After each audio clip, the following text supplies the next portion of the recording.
Donald ট্রাম্পকে সাংবাদিকরা জিজ্ঞেস করেছে ইরানের ওই মেয়েদের স্কুলে বোমা কারা মেরেছে। প্রচুর চাপে পড়ে ট্রাম্প মিথ্যার আশ্রয় নিয়ে কি উত্তর দিয়েছেন জানেন? সে বলেছে, আমি জানি না।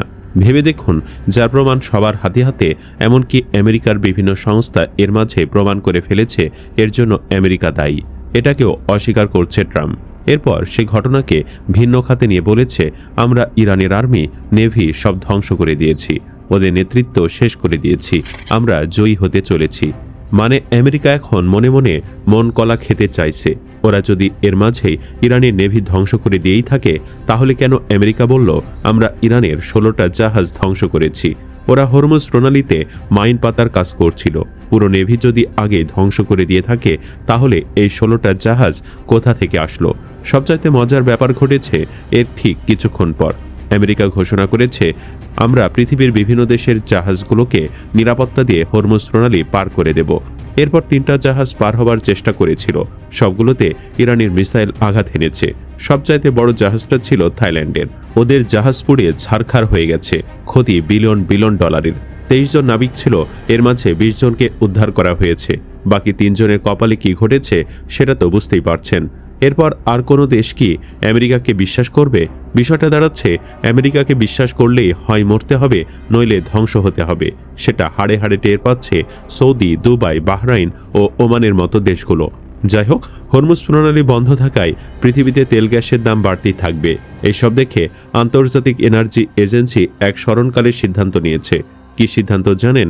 মূলত পৃথিবীতে যদি ভয়ঙ্কর কোনো গোলযোগ বাঁধে কিংবা কোনো পারমাণবিক বিস্ফোরণ যদি কোথাও ঘটে বা এই টাইপ কোনো ঘটনার জন্য এই এজেন্সি তেল সংরক্ষণ করে রাখে, আজ ওরা ঘোষণা দিয়েছে ওদের মজুতের একটা বিশাল অংশ পৃথিবীতে ছড়িয়ে দেবে, যাতে দাম না বাড়ে। সর্বশেষ ওই সংস্থাকে এই কাজ করতে হয়েছিল 2009 সালে। মূলত আমেরিকার চাপে পড়েই ওদেরকে এটা করতে হয়েছে। এদিকে জ্বালানির মূল্যবৃদ্ধি মোকাবেলায় কৌশলগত রিজার্ভ থেকে 172 মিলিয়ন ব্যারেল তেল ছাড়ার সিদ্ধান্ত নিয়েছে মার্কিন প্রশাসন। পারস্য উপসাগরীয় অঞ্চল থেকে তেল সরবরাহ বাধাগ্রস্ত হওয়ায় আন্তর্জাতিক জ্বালানি সংস্থার পদক্ষেপের সঙ্গে সঙ্গতি রেখে ট্রাম্প প্রশাসন এই সিদ্ধান্ত নিয়েছে। সর্বশেষ কবে আমেরিকা এই সিদ্ধান্ত নিয়েছিল কেউ মনে করতে পারছে না। এই ঘোষণার ঠিক পরপর ইরান ঘোষণা দিয়েছে, হরমুজ প্রণালী দিয়ে 1 লিটার তেলও পারাপার করতে দেওয়া হবে না, যতক্ষণ না প্রাইস ট্যাগে $200 প্রতি ব্যারেল লেখা থাকে। এদিকে ইসরায়েলের অবস্থা এতই খারাপ যে ওরা এখন জোর গলায় কথাই বলতে পারছে না। নেতানিয়াহু দীর্ঘদিন ধরে কোথায় লুকিয়ে আছে কেউ জানে না। ওদের মন্ত্রী এমপিরাও কোথায় পালিয়ে গেছে কেউ বলতে পারছে না। সিভিলিয়ানরা পালাচ্ছে দেশ ছেড়ে। ইরানের মিসাইলগুলো ওরা এখন আর সেই অর্থে ঠেকাতেই পারছে না। মনে হচ্ছে ওদের ডিফেন্স সিস্টেম ভেঙে পড়েছে। গতকাল রাতে ইহুদিদের হাইফা শহরে একের পর এক ইরানি মিসাইল আঘাত এনেছে।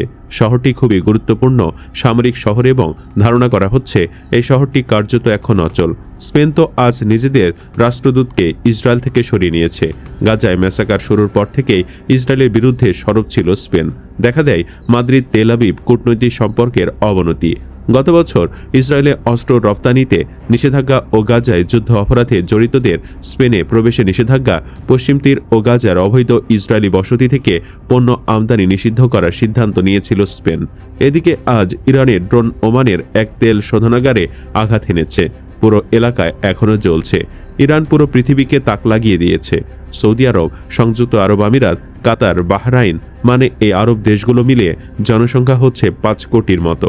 আর ইরানের জনসংখ্যা প্রায় 9.5 কোটি, যাদের প্রায় সবাই উচ্চশিক্ষিত, জ্ঞানবিজ্ঞানে সমৃদ্ধ। আরবদের মতো অসভ্য, নারীবাজ, খাদক আর বর্বর না। আরব দেশগুলো সবাই মিলে, মানে সৌদি আরব আমিরাত, কাতার, এইসব দেশগুলো মিলে ওদের সৈন্য সংখ্যা 3,15,000-এর মতো। আর ইরানের একাই আছে 6.5 লাখের মতো। সংখ্যা যদিও বড় বিষয় নয়, মূল বিষয় প্রযুক্তি। অনেকে ধারণা করেছিল ইরান প্রযুক্তিতে পিছিয়ে। এখন দেখা যাচ্ছে ইসরায়েলের এয়ার ডিফেন্স সিস্টেম ইরানের মিসাইল ডিটেক্ট করার আগেই মিসাইলগুলো ইসরায়েলে পৌঁছে গিয়ে আঘাত হানতে পারছে। অর্থাৎ প্রযুক্তিতেও ওরা অনেক এগিয়ে। এর চাইতেও বড় বিষয় হচ্ছে ইরানিদের সাহস।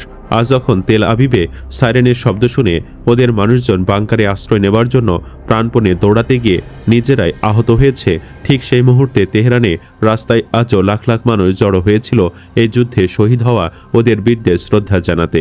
এর মাঝে বর্তমান ও সাবেক অনেক সেনা কর্মকর্তাও উপস্থিত ছিল। অর্থাৎ কারো মাঝে কোনো ভয় নেই। এমন জাতিকে সাম্রাজ্যবাদী আমেরিকা হারাতে পারবে, এটা যারা কল্পনা করেছিল সেই ট্রাম্পের উপদেষ্টারা এখন ওকে বারবার বলছে আমাদের এখনই যুদ্ধ থামাতে হবে।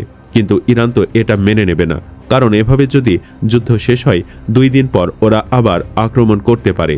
তাই ইরানের প্রেসিডেন্ট সাফ জানিয়ে দিয়েছে যুদ্ধ কখন বন্ধ হবে সেটা আমরা ঠিক করব। আমেরিকাকে এই অঞ্চল থেকে বিদায় নিতে হবে। মার্কিন সাম্রাজ্যবাদের পতনের ধ্বনি শুনতে পাচ্ছি।